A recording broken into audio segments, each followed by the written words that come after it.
Ahojte, volám sa Sandra Borgulová, mám 16 rokov, som mladá tenistka z Banskej Bystrice a súťažím za klub TC Baseline. Za moje najlepšie úspechy pripisujem titul majsterky Slovenska vo štvorhre do 18 rokov a tretie miesto v dvojhre na turnaji ITF v Slovensku.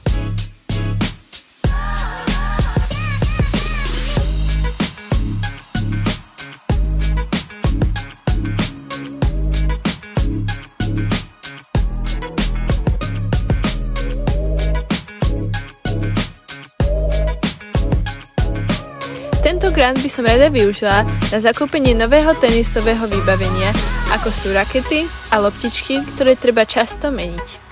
Taktiež by som ho využila na cestovné náklady na turnaje, ktoré sú nie len na Slovensku, ale aj po celej Európe. Ďakujem za vašu dôveru a podporu.